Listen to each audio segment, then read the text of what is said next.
Golden State Media Concepts Baseball Podcast. We cover everything Major League, from spring training to the World Series. We've got your favorite club covered, from New York to Boston to LA. This is the Golden State Media Concepts Baseball Podcast.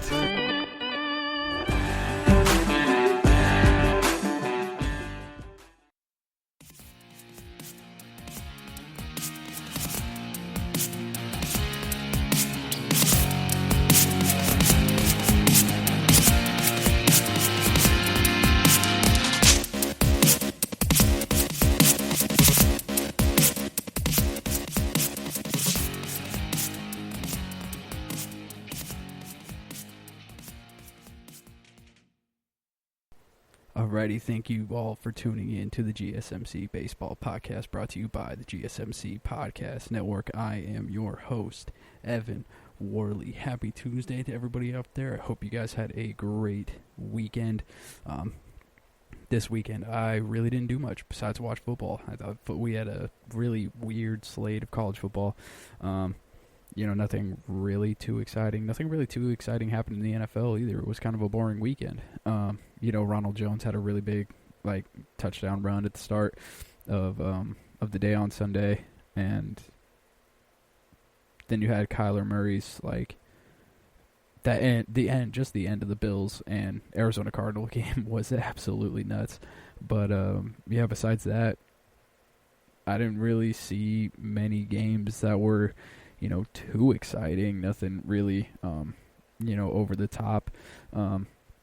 As I'm recording this right now, for all you NBA fans out there, the trades have started to open up, and I'm just waiting for Philadelphia to disappoint me.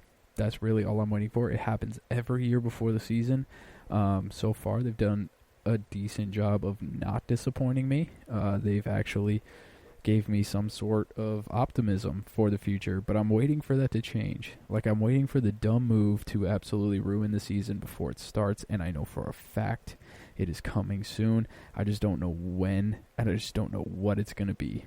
But until then, I am just, everything's just up in the air. Chris Paul is off to Phoenix. I'm sure you'll be able to hear all of that on the GSMC basketball show, if you guys listen to that, or the GSMC sports show, where they cover pretty much everything. But over here, we are sticking to baseball, and there has been a couple big announcements that we can start the show off with. First and foremost, I want to start off with, as a Braves fan, seeing Freddie Freeman finally take home the MVP was... I couldn't believe it. Even when the voting was coming down and he had it wrapped in the bag, there was still a part of me in the back of my head going, they'll probably mess this up. They're probably going to mess this up. They're probably going to mess this up.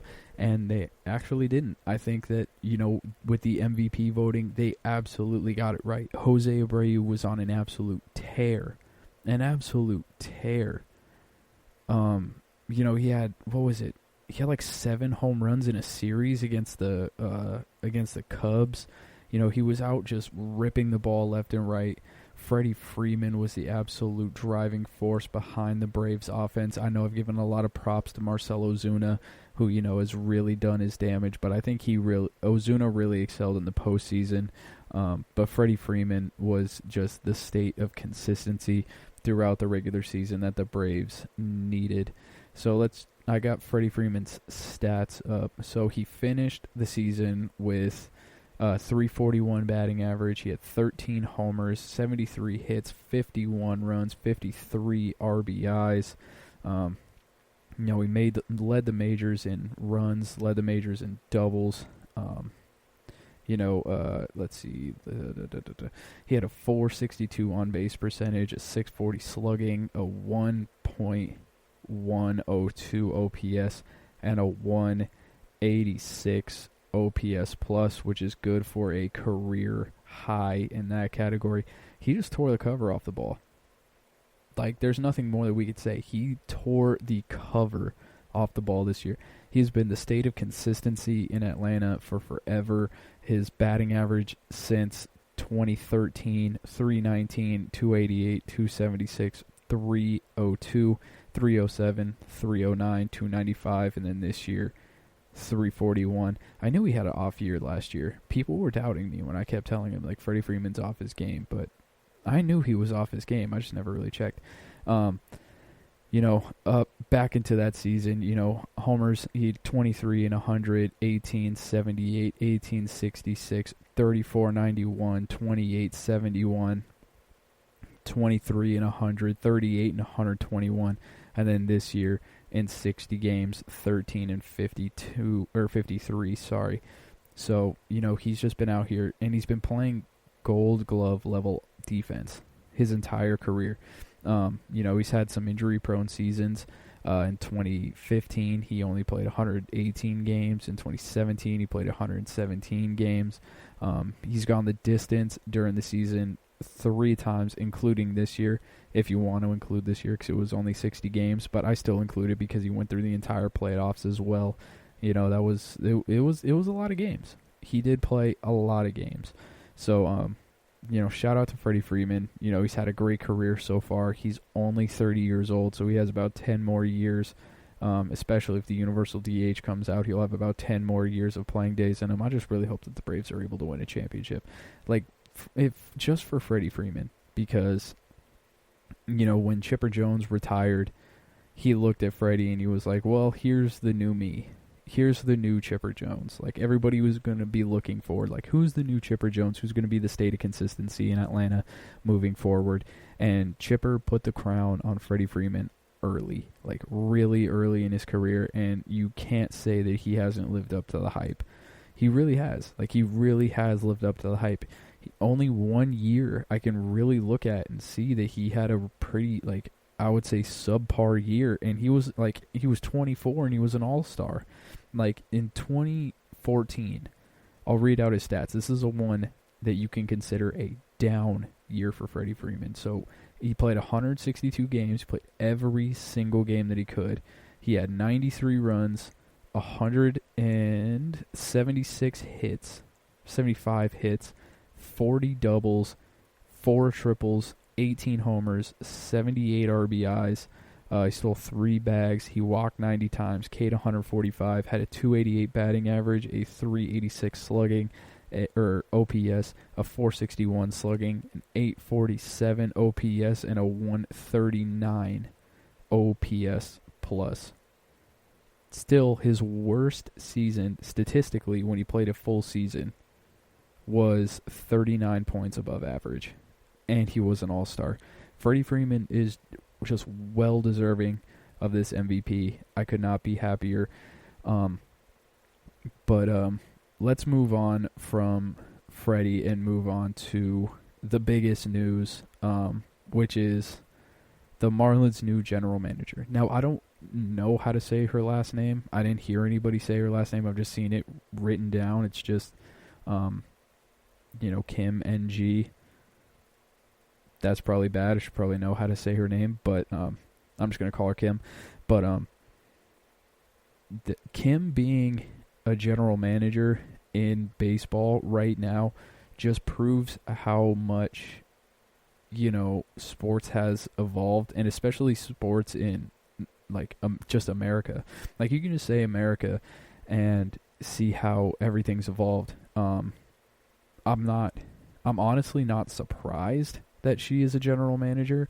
Going through her resume, as everybody's been doing the past few days, when you impress somebody such as Derek Jeter, and you were a part of the Yankees during the early days of the not the baby bombers, because that's what we're going through now, but the Jorge Posada, Derek Jeter, Andy Pettitte, Mariano Rivera, the beginning of that era of Yankee baseball. If you really made an impact in that organization, those guys are going to stick around with you. And if there's one thing that you can talk about Derek Jeter doing, is his allegiance to the Yankees, no matter what. He dealt Giancarlo to the Yankees. And it wasn't because he wanted to help the Yankees. It's because he wants to do business with people that he trusts. And he knows that, hey, I'm not going to, completely debilitate your franchise. And I know when you're going to send something back to me, it's going to be something of value. So that's just how, you can complain all you want that, Giancarlo was given to the Yankees for, pennies on the dollar. But I expect Derek Jeter to do his due diligence and, actually make the right business decision. Now, this is the right business decision. It really is. She has an impressive resume. She has more than 30 years in the front office of it. She has 3 World Series rings. She has multiple 10 years as an assistant general manager with the Yankees and Dodgers. And over a decade of working on key initiatives in the commissioner's office of the MLB. Brian Cashman, Don Evans, Ned Colletti. They've hired her, they've promoted her, they've spoke highly of her in the majors. When people say, and people on MLB Network, people on ESPN, and people who have platforms, when they say that she put in her time and she deserved this a long time ago, she definitely put in her time and deserved this a very, very long time ago. I don't know who said this quote, but I have a quote up here. It says, "I remember meeting Kim for the first time in 2004. She was the assistant GM of the Dodgers and had traveled to observe their AAA affiliate in a series against the Portland Beavers, whom I was covering as an intern for the Oregonian. I was standing behind the batting cage when one of the Las Vegas coaches noted Kim's presence. The players," he said, "would be aware that a very influential executive was in attendance. Even then, Kim was described as a future GM candidate." Described as a future general manager candidate in 2004, and it took her 16 years to actually get the nod as a general manager, is kind of surprising. And it's the only reason I say it's surprising is because of the next, what I'm going to get to in the next segment, because there have been women in baseball for a very, very long time. It's not a new thing. The women, this whole women's movement in sports, it's not new to baseball. It really isn't. I was reading an article and there was things going all the way back to the 1930s. The 1930s, when all that, everybody's taken history classes before. Everybody knows what was going on in the 1930s in America. And, the fact that there were women in the game of baseball back in that time is pretty surprising to me, at least, because I never knew any of this. And then you go up through the ranks and you're expecting this downtick of women in the game that have been able to, put their hands in and, maneuver around the game of baseball in their own little way. It's I thought it would have dipped down for a second, and this is just kind of the new wave of what was to come in the future. No, it doesn't. There is no downtick. It keeps going. It keeps humming. Women have had their day in sports, or their day in baseball, for a very long time. These other sports that are just incorporating them into, you have the female coach of the 49ers football team. You have Becky Hammon, all these other coaches who are, coaching professional male teams. Y'all late. There's been, women in the game of baseball, and it's been pretty exciting to learn about that, just because, you don't hear about that much. You really don't hear about it really at all. And the funny thing is not only is Kim the first female general manager, but she's the first Asian American general manager. So she's breaking 2 barriers with her being hired. So that's also crazy. She traveled extensively through Latin America. She understands the nuances of baseball. And you can tell that just by listening to Brian Cashman, Don Evans, and Ned Colletti, and the way that Derek Jeter talks about her. You think anybody knows the ins and outs, the nuances of baseball more than Derek Jeter? Derek Jeter was one of the best shortstops in the game. Was he one of the most athletic? No. Was he really one of the most talented? Kind of. Like, if you look at the numbers of Derek Jeter, like, you're not going to sit there and be like, whoa, blown away by the stats. But there's one thing that you can never say about Derek Jeter is that he was a loser. Like, the dude just won. He knew what to do at what times. Like, he made plays flying. Like, how many moments in the history of baseball, and I went over this earlier in one of the first episodes that I did when, Derek Jeter wasn't a unanimous MVP. I wanted to just mow down a room.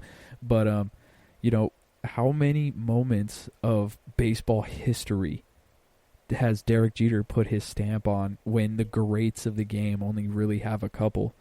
Like, you have the flip of the 2001 playoffs against Oakland. You have it when he flies into the stands. You have the jump throw. You have Mr. November. I think I might have gotten all of them, or his very last at bat, where fantasy is reality, or I think that's what their announcer said.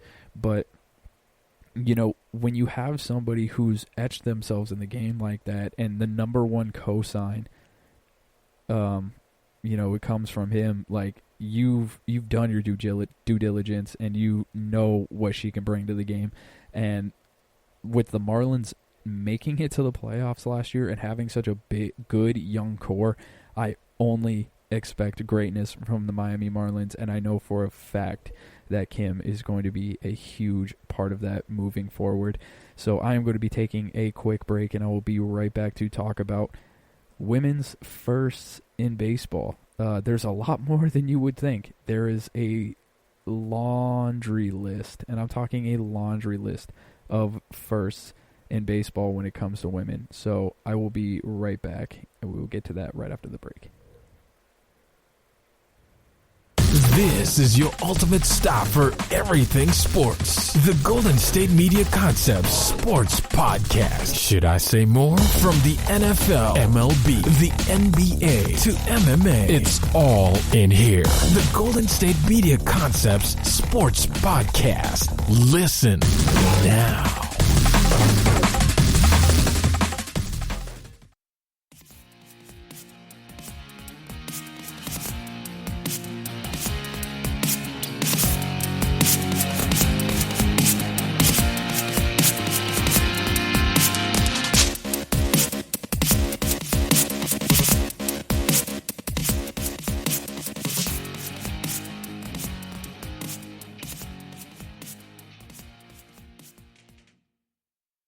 All right, everybody, and we are back. So let's talk about the firsts of baseball when it comes to women. So like I said, there was a long list of people, and we only have a short amount of time to cover this in this segment, so I'm going to get through this as quickly as I possibly can. So, Lizzie Murphy and Lizzie Arlington were the first 2 women to play professional baseball. So Lizzie Murphy was later known as the Queen of Baseball.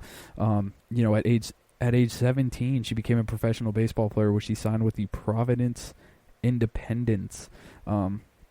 She went on to play traveling all-star and, barnstorming teams. I have no idea what barnstorming teams mean, but it sounds really cool. She even played in exhibition games in the major leagues, including one game against the Red Sox at Fenway Park in 1922. So in 1922, we had our first woman playing professional baseball. So like I said, women have played baseball. We've had women in baseball for a very, very long time. Jackie Mitchell was the first girl to strike out Ruth and Gehrig. Babe Ruth and Lou Gehrig were struck out by a woman. That was a thing. let's see. So, she played for, what was it? The Yankees played an exhibition game against the Chattanooga Lookouts, a minor league team.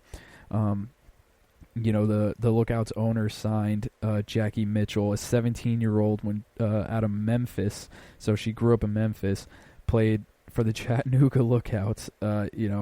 Obviously she was an all-around athlete, and she played on an all-girls baseball team, and she learned a thing called the drop ball.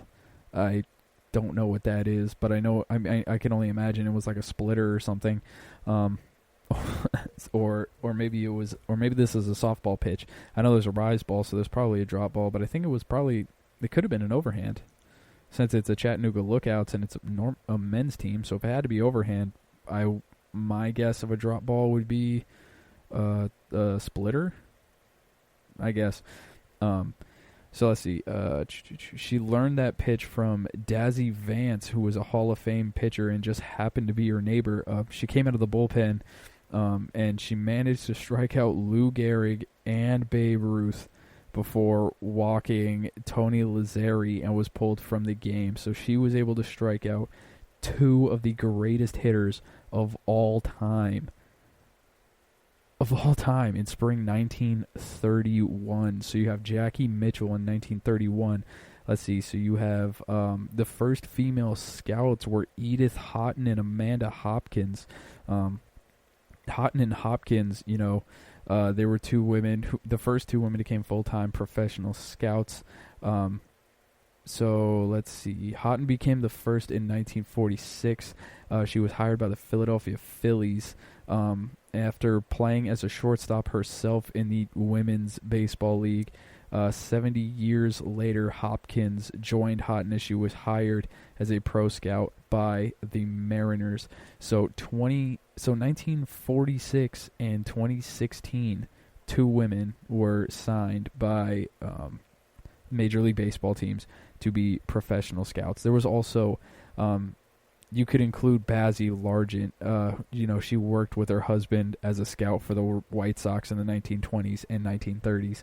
So, she wasn't technically hired, but she did help. So you can include Bessie Largent in that conversation.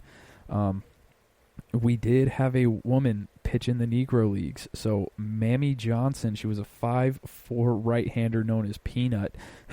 That's a really tight nickname.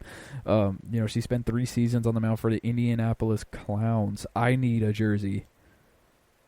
If anybody knows how to find an Indianapolis Clowns jersey from 1953 to 1955, I need it so bad. Okay, let's keep it going. She was barred from competing in the All-American Girls Professional Leagues due to her race. So Mamie Johnson made the most of her opportunity. She played in the Negro League. Let's see, she was a two-way player, and she had a 33-8 record on the mound. 33-8 record on the mound, and reports say that she was able to hold her own at the plate. So Mamie Johnson, the first two-way absolute stud, and only 5'4", Peanut Johnson. I'm gonna call it I don't know what's cooler, Mamie or Peanut. I think Mammie's a cooler name, to be honest, but Peanut's kind of cool also. Let's see. Where am I at? Oh, I lost my place. Darn. Oh, here we go. Toni Stone. She was the first woman to play regularly as in a major men's pro league. So in 1953. So we just keep going. Toni Stone, she also joined the Indianapolis Clowns of the Negro Leagues. She took the spot of Hank Aaron, who had just signed with the Milwaukee Braves. So you're losing the greatest home run hitter of all time. Who do you fill it with? Toni Stone, a woman who came in. She played for the Clowns that season in the Kansas City Monarchs in 1954. Also, super sweet jersey. You saw Patrick Mahomes wearing that the day after he became one of the owners of the Kansas City Royals. That was awesome. And she did get a hit off Satchel Paige. So, dude, these women are crazy. How do we not know any of this? This should be way more common knowledge than anything like that. Previously, before she had made it to the Negro Leagues, she had played professionally with some teams in the West Coast Negro Baseball League and the Negro Southern League. So she had been around a few times. Kim, she was not the first woman assistant general manager. So Elaine Weddington Stewart was the first women's assistant GM. She was promoted by the Red Sox in 1990, 8 years before Kim became the second woman to do it at that position with the Yankees. So 8 years before Kim showed up with the Yankees as the assistant general manager, Elaine Stewart was able to do it. She got promoted. It was also the first time that a black woman has held a position as high in the Major League front office. So she was So Elaine Stewart was a black woman who got promoted by the Boston Red Sox to be the assistant general manager. Let's see. Let's keep it going. 32 years after she first joined the Red Sox in she joined the Red Sox in 1988. She remains with the team as a vice president / club counsel. So yeah, she joined the club in 1988. She became the assistant general manager in 1990, and she is still with the team as a vice president and club counselor, making her the Red Sox longest tenured employee. Crazy. Isla Borders was the first professional starting pitcher. Let's see. So before she got a chance at the professional level, she became the first woman to pitch in the men's college game in the NCAA, doing so in 1994 for Southern California College. So I don't think that's USC. I think it would have said USC, but that would have been absolutely sick if she just pulled up at USC and just started mowing down people with heaters. That would have been so dope. She took them out. She had 52 independent league games under her belt from 1997 to 2000, making her the first woman to do so in integrated men's baseball. And because before that, she had, we'd seen women pitch in the Negro Leagues, but since integration, she was the first one to do so. Her debut actually came as a reliever for the St. Paul Saints in 1997. Shout out the St. Paul Saints. If you are in Minnesota or you're in the Northwest or in the, northern Midwest and, you just want to see a cool baseball game that is a lot of fun, like the St. Paul Saints games are fun. They're just fun. They're independent leagues, so they know they don't have the talent to draw people in. So they go above and beyond to try and find ways to be more fun than the Minnesota Twins. Like you can go there and there's Thirsty Thursdays where there's dollar beers if you're old enough. They have games where they shoot fireworks every Friday. They have little get-togethers where you can sit in the outfield and stare at the Jumbotron and watch a movie. Like that's so much fun. I love the St. Paul Saints, so shout out them. Let's see. So she came in as a reliever in 1997. She made her first start with the Saints in 1998, and she got her first win a month after her first start. Crazy. Let's see. Let's keep it moving. So our first agent and executive was Gene Afterman. So Afterman took over as the Yankees assistant GM when Kim left for the Dodgers, making her the first woman to hold the position in the MLB. She jumped from one side of the table to the other, going from working as an agent representing Chinese or Japanese superstars Hideki Irabu and Hideo Nomo, wow, of all people, to bringing Hideki Matsui to the Yankees. So Gene Afterman was the one who was responsible for bringing Hideki Matsui to the Yankees. Also, can I add, Hideki Matsui, incredibly underrated. So underrated. Like the Yankees of old, in the mid-2000s, they were out buying everybody left and right, and their outfield was freaking loaded. And the one person that I thought just held his own no matter what, no matter who they bought, would just came in, didn't say a word, and just absolutely mashed on a daily basis, it was Hideki Matsui. I loved Hideki Matsui. I always was so scared when he was batting, even when they had Gary Sheffield and, Jason Giambi, Alex Rodriguez, like Tino Martinez. Oh man, who else do they have? Jorge Posada, Bernie Williams. Man, there are a few more that I'm missing, but out of all those guys, I think the one person that they forgot that people would tend to forget about and it would kill them was Hideki Matsui. So the reason why we got that era of, Hideki Matsui with the Yankees was due to Gene Afterman. Let's see. The first woman inducted into the Hall of Fame was Effa Manley. In 2006, she was inducted into the Hall of Fame. She had worked with, she worked 60 years with the Newark Eagles and won the 1946 Negro World Series. So she was a part of the Negro Leagues, worked with the Newark Eagles and won a Negro League World Series. How crazy is that? And she is the first woman in the Baseball Hall of Fame. Let's see. The first woman to play professionally in Japan. We have Eri Yoshida. She was a knuckleballer, and she played for the Kobe Cruise 9, an independent team in Japan. She later made the journey to the U.S. at 18 years old and pitched in 21 games, 21 pro games from 2010 to 2012 in the Golden Baseball League's Chico Outlaws and, the North American Leagues. I have no idea what that means, but it has Maui in it. No Kau Akeka Maui. So I think that is, I'm thinking that that's a league in Hawaii. That would make sense to me at least, but who am I? I don't know. I don't know a lot. Off to more recent occurrences.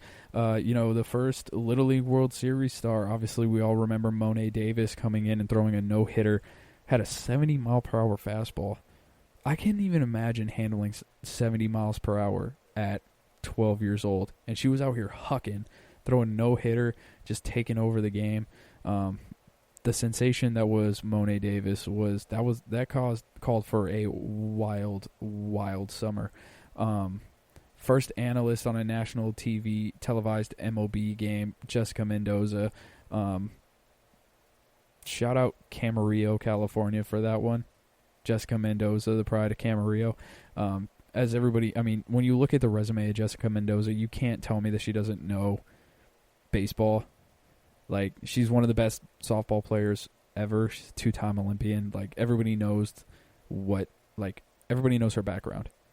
You can't sit here with a straight face and be like, oh, Jessica Mendoza doesn't know anything. If you do, you're an idiot. Just sit down. Let's see. MLB's first female coach is Justine Seagull, I think. I said her name totally wrong. It kind of reminds me of Jason Seagull, but it's spelled a little different. For the A's, she was a guest instructor for the team's fall league in 2015 in Arizona. She had made history by becoming the first woman to throw batting practice for an MLB team during the spring of 2011.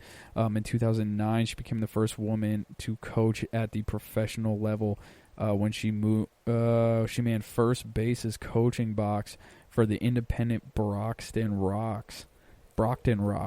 So she is coached on many different levels. Let's see. Okay, I gotta get through this. Wow, we still have like 4 more. Okay, so Justine Seagull. Okay, so the first, let's see. The highest ranking woman in baseball operations is Raquel Ferreira. Let's see. Ferreira was a part of a 4-person group that took over the baseball operations for the Red Sox in 2019 after Dave Dombrowski was dismissed. So she stepped into the role as Senior Vice President of Major and Minor League Operations with Boston. So she has that role. She took over that in 2019. Let's see. First woman strength and conditioning coach in the MLB, Andrea Hayden. She became an official member of the Twins coaching staff in 2019. Let's see. Hitting coaches for major league organizations, Rachel Balkovec and Rachel Folden. The Yankees brought in Balkovec in November of 2019.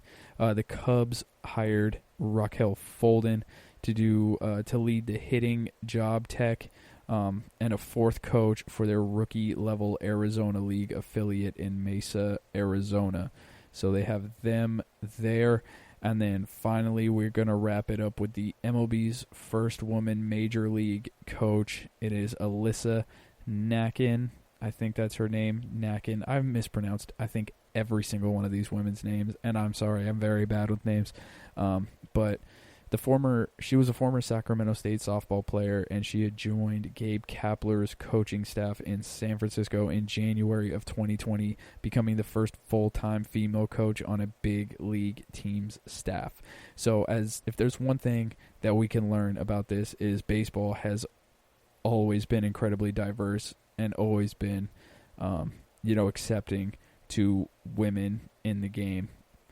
All right, everybody, I'm going to be taking a quick break, and I will be right back to go over every team's top rookie of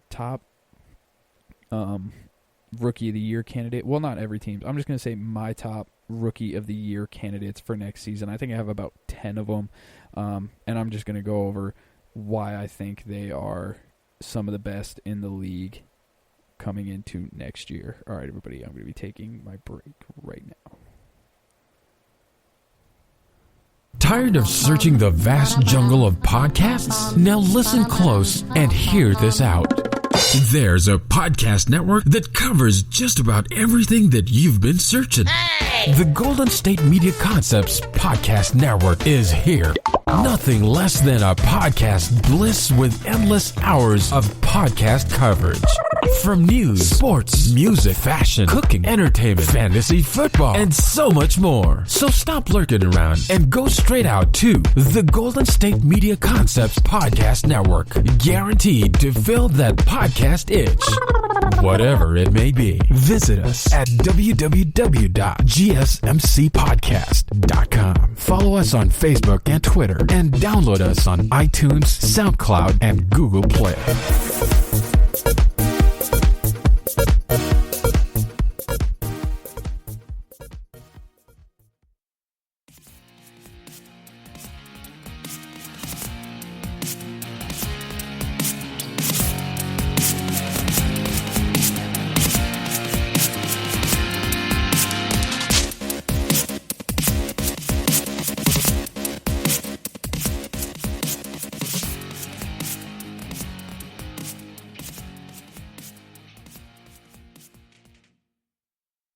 All right, everybody, and we are back. So I went through a list of every player who was eligible to be a rookie next season, pretty much who we've seen this year, because obviously there's a boatload of people, in the minor league system that could come up at any moment that could take, that could absolutely take everyone's breath away.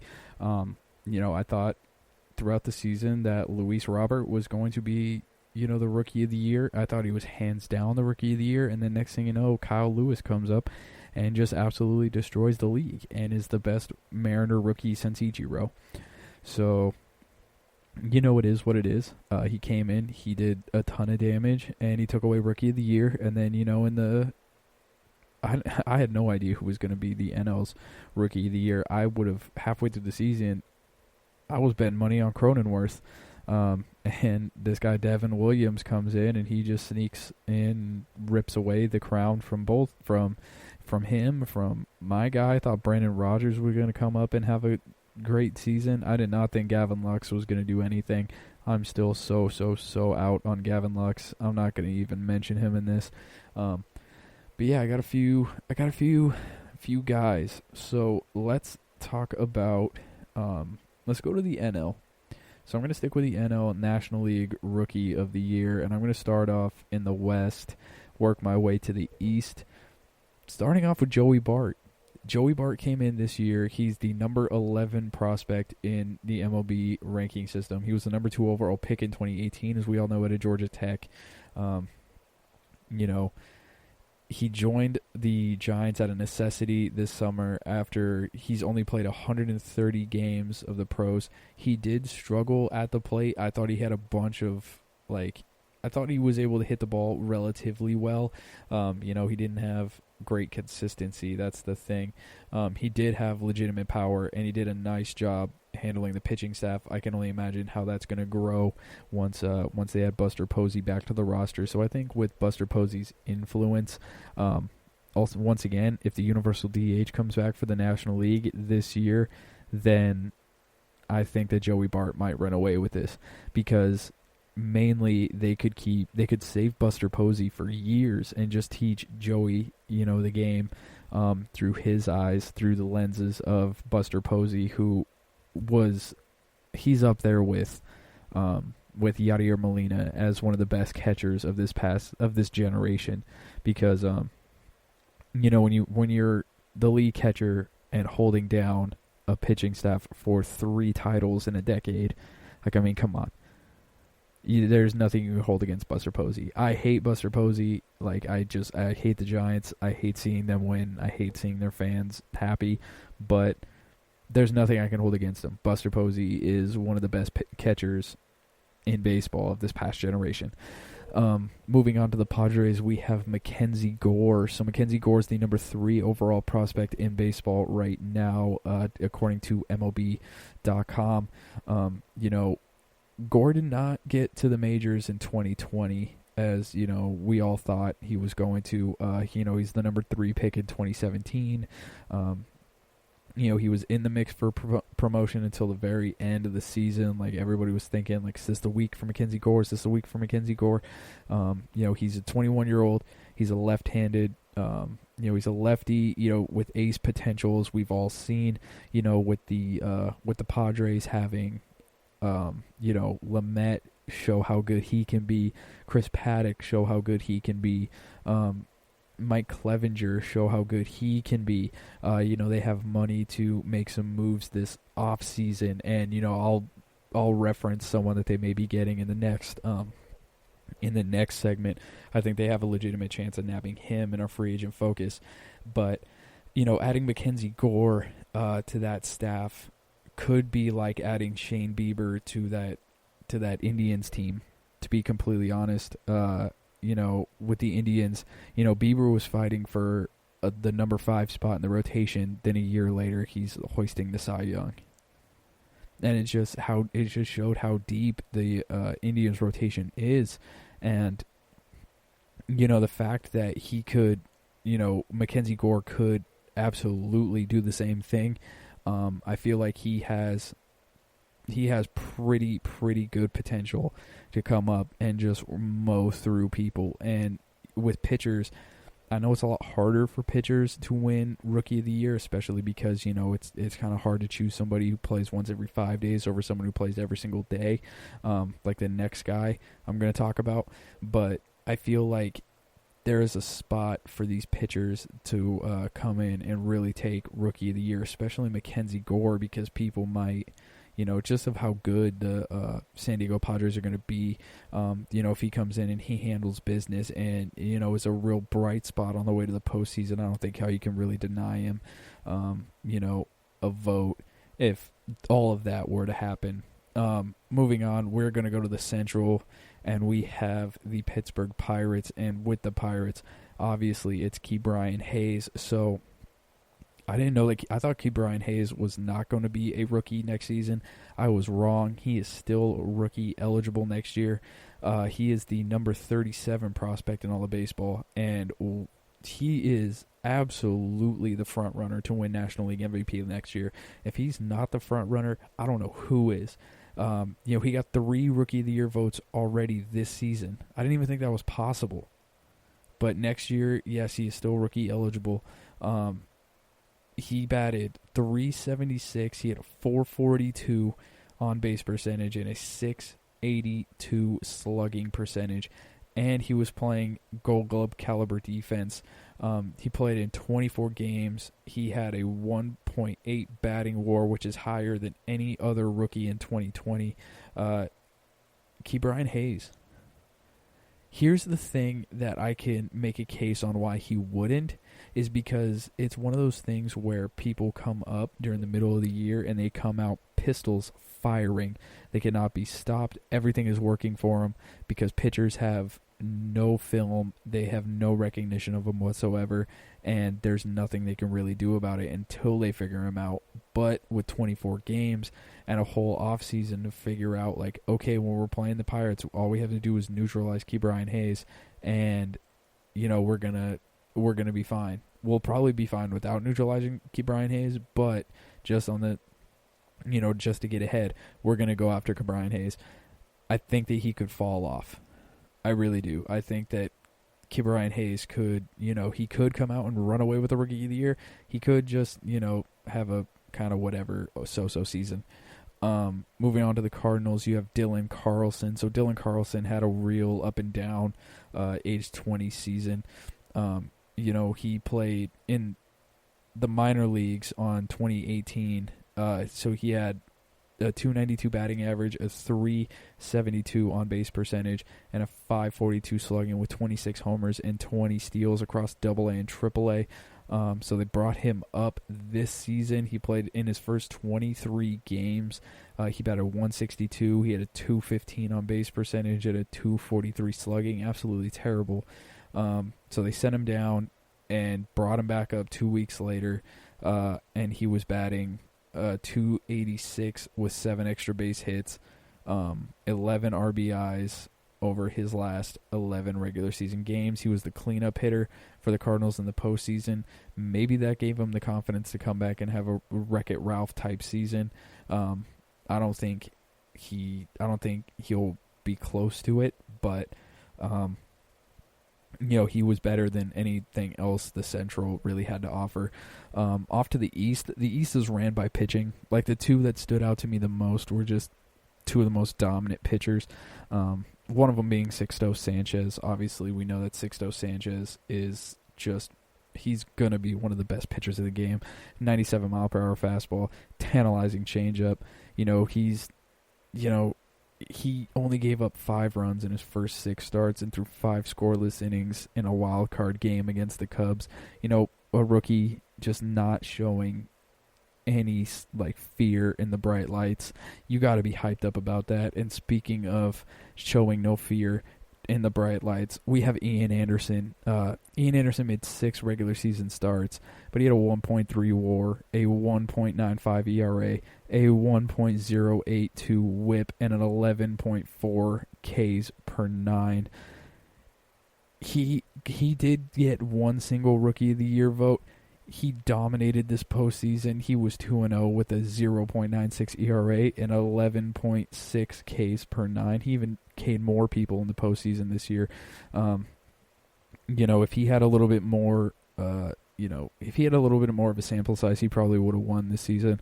But, you know, if he is able to roll over into 2021, he most likely will be up there with Ke'Bryan Hayes, who's going to take home the Rookie of the Year award.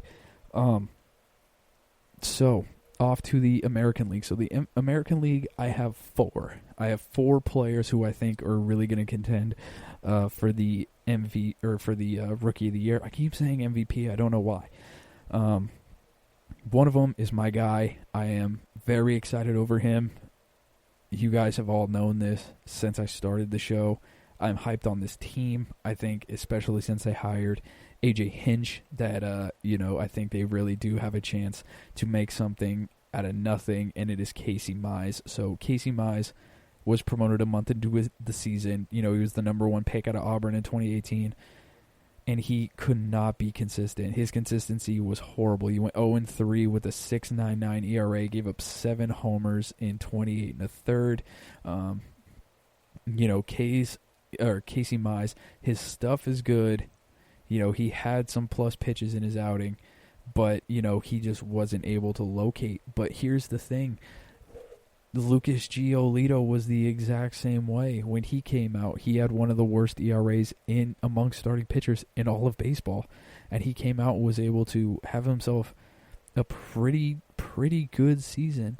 And with that good season, the next year, he went from one of the worst starters in the league to being talked about for a Cy Young candidate. So I think that he has real Lucas Giolito-like potential to where he can show up and have a really off season and really work on it, on everything that kind of held him back, and then come out the next year and just absolutely torch everybody.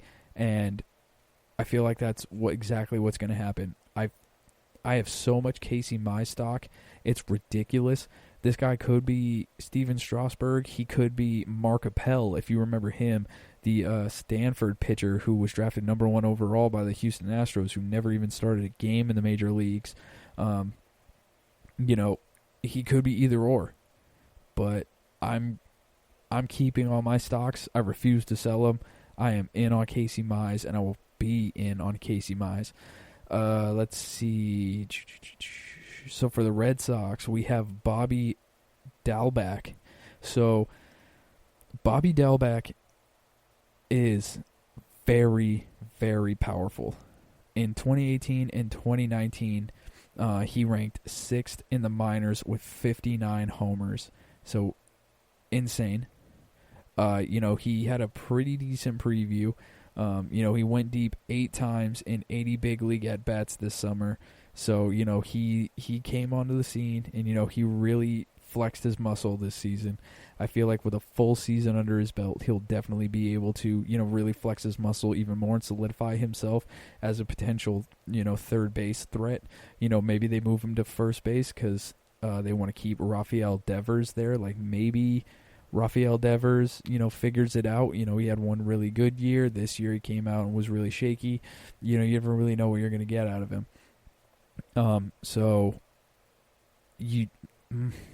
I think that they would move him to first. Maybe he could be a DH. I don't know. But, maybe they'll do that with Devers. Maybe they'll move Devers to first base. If they do that, then, have Bobby Dalbec play third. Seems like a match made in heaven. I feel like Bobby Dalbec is going to make a big push next year because he'll probably be like a Pete Alonso type person who I'm not saying he's going to club 50 home runs and break a record, but I could definitely see him going yard 30 times as a rookie next year. I'm going to go with next Nate Pearson of the Toronto Blue Jays. So we saw Nate Pearson this year. We did. He had flashes of dominance. His first 4 starts were pretty good. He went on the disabled list in August with right elbow tightness. It would have been really nice to see what he could have done on this Blue Jays team, especially since, they were pushing so hard for the playoffs. As a 24-year-old righty, he was hitting 101 in a 2-inning relief appearance. He struck out 5 in that game. He has really good upside as a starter. We'll see if he's going to be, more of a reliever or a starter. We won't really know until the Blue Jays know.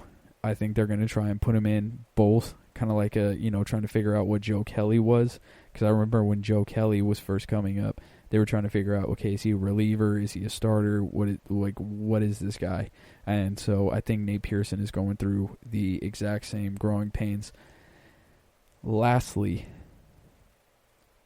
for the Rookie of the Year in the American League, hands down favorite going into next year, Randy Arozarena.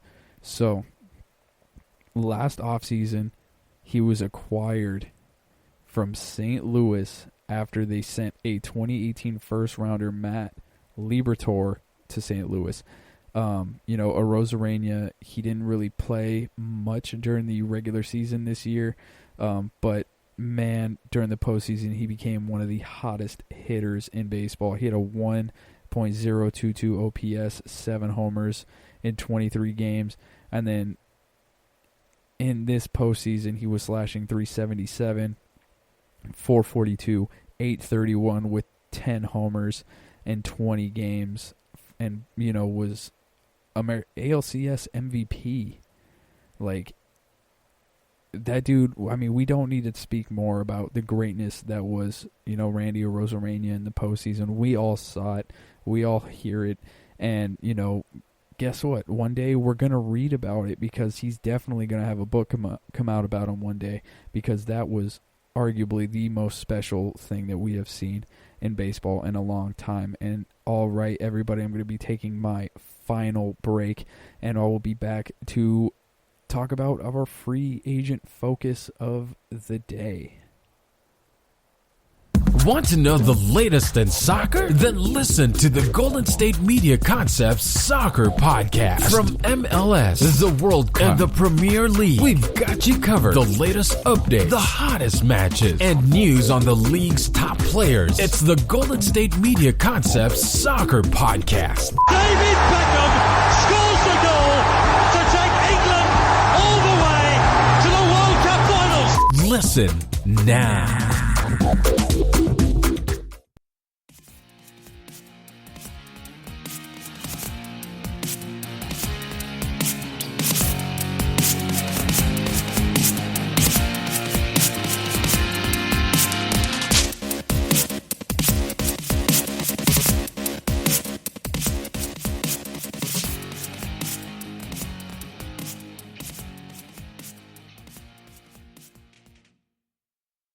Alrighty, everybody, let's close out the show the way that we do.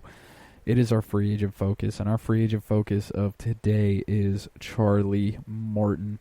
So Charlie Morton is one of the more, let's say, I don't want to say polarizing, because that normally has a negative connotation. I would say intriguing people that we are going to discuss on the free agent market, because he's 37 years old. He has a team option that could get picked up. We don't think it's going to get picked up because there's, a lot of money involved. I think it's around $15 million. He's thinking that he wants to retire. He's like going back and forth on retirement and wanting to play in 2021. He lives about 20 miles away from Tropicana Field. If the Rays don't want to keep Charlie Morton, there are a few teams. They said there are 8 to 10 teams that are vying for him. The Rays, they did decline his $15 million option. My bad. They actually did decline his option. So he may try and come back to the Tampa Bay Rays. He may go on to another team. The Rays appear to be his first choice. But he could be out of their price range. That is a big thing. The Rays aren't really big spenders on the, off-season on the free agent market. So that's something that we can, we can kind of play with. Obviously, he might go back to the Rays. So the number one option for him to go to would be the Rays. The way that, he's setting his sights, Robbie Ray signed a 1-year, $8 million deal. Robbie Ray had a very bad season, just to put it lightly. He had a terrible year, and he signed for 1 year, $8 million. Charlie Morton was able, he had a pretty similar year during the regular season. He had a 4.74 ERA during the regular season, but in the playoffs, he had 4 postseason starts. He had a 2.70 ERA in the postseason. Really showed that, he's still, at the end of the day, Charlie Morton. So teams that I think he could go to and why I would want to see him go there. Obviously, I want him to go to Atlanta.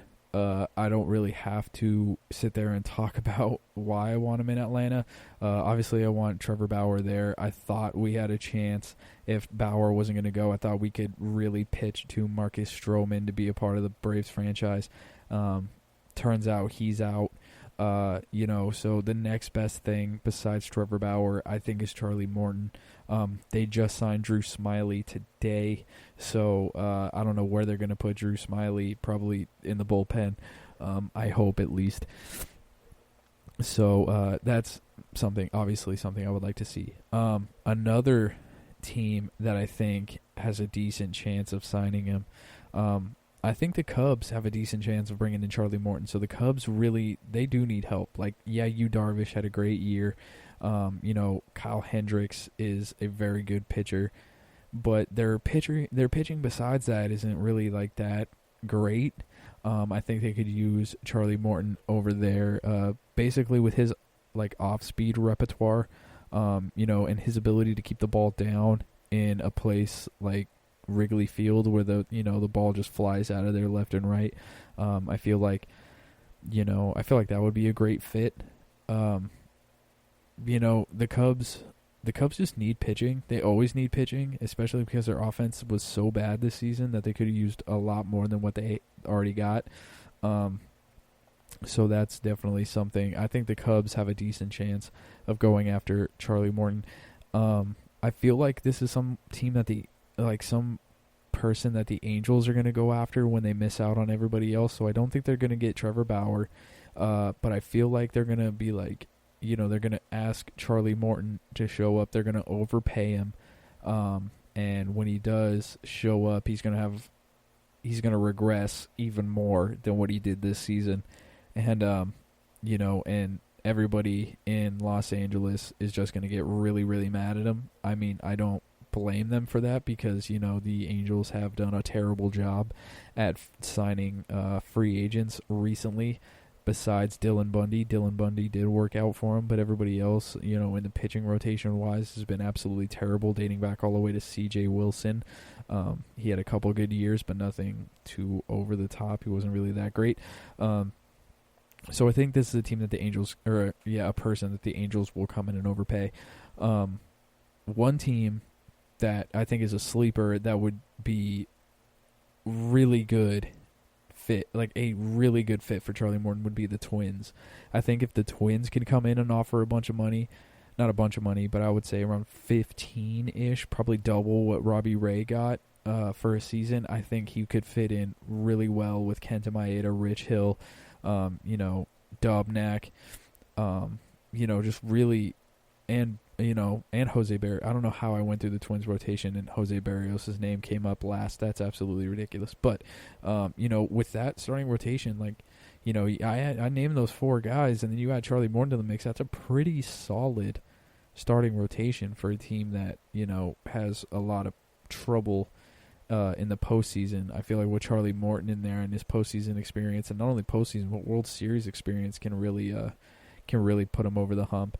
I think the Astros are going to go after him pretty heavy. I don't think he would actually ever go back to the Astros just because of, the connotation, not the connotation, but kind of like the, the feeling surrounding Houston at this point. I feel like they're still a pariah in baseball, and, it's going to be hard for them to sign free agents with this kind of label, the cheater label and all that kind of stuff. I feel like if it were, if it came to a point where, the Astros are in like some real negotiation with like a big name prospect, I feel like just the hate that they're going to get for signing him, I feel like that's going to play a big, big role in what happens with the franchise. So I don't expect him to go to the Astros, but I do expect them to make a push. Obviously, the two New York teams, the Mets are trying to buy everybody. The Yankees are trying to replace James Paxton. And really, who better to do that than Charlie Morton? I feel like Charlie Morton, he's pitched there so many times. He's had success against the Yankees time and time again. So I don't understand. I don't see how that could be a bad pairing, but it would just be to the point where it's like, okay, does Charlie Morton actually want to play with the New York Yankees? That's really all that comes down to it at that point. And the Mets, obviously they're trying to solidify that starting rotation as much as they can. They got DeGrom, they got Stroman, they got Noah Syndergaard coming back from Tommy John, adding Charlie Morton to the mix. That's 4 all-stars in your starting rotation. Yeah, that sounds pretty nice. So we'll see if they'll be able to get that one done. I would like to see him on the Padres. I don't know why. just really like the Padres. With Mackenzie Gore and Zach Davies and Lamet and Paddock and, Clevenger, like, that's a little too over the top for, like, to even fit him in for, like, a sixth-man rotation spot, but still I think that would be pretty sick to watch. Just me. Let's see, what's another team that I could see him really going to, and not only going to, but really fitting in? I don't think that the Reds would go after him. I don't think they might go after him, but I don't see him ever going to the Reds. Let's see. I could actually see him. I don't know what it is about seeing good pitchers with this team, but I just always feel like there's a sneaky suspicion that the Giants are going to come in out of nowhere and sweep him up. I feel like it is a total Giants move to come in and sweep him off his feet for a couple seasons and wait until Blake Snell eventually goes there as well to pair with George Springer once he actually gets there. And I just feel like there's a super team looming in San Francisco, and I really, really, really don't like it. All right, everybody, that is going to be our show. I would like to thank you all for tuning in. I will be back on Friday with a brand new episode. Enjoy your week, enjoy your families, and enjoy baseball, all the news, all the drama that's coming around. You can follow me on Instagram at EvanWorley23. You can play me in Tap Baseball if you're bored. The nickname is EvanWorley23, and I'd like to thank you all for listening to the GSMC Baseball Podcast, brought to you by the GSMC Podcast Network. I'd like to ask you to please remember to subscribe to the show because it really helps us out. And also, if you can follow us on Facebook, Twitter, and Instagram. Thank you all, and have a great evening. You've been listening to the Golden State Media Concepts Baseball Podcast, part of the Golden State Media Concepts Podcast Network. You can find this show and others like it at www.gsmcpodcast.com. Download our podcast on iTunes, Stitcher, SoundCloud, and Google Play. Just type in GSMC to find all the shows from the Golden State Media Concepts Podcast Network. From movies to music, from sports to entertainment, and even weird news. You can also follow us on Twitter and on Facebook. Thank you, and we hope you have enjoyed today's program.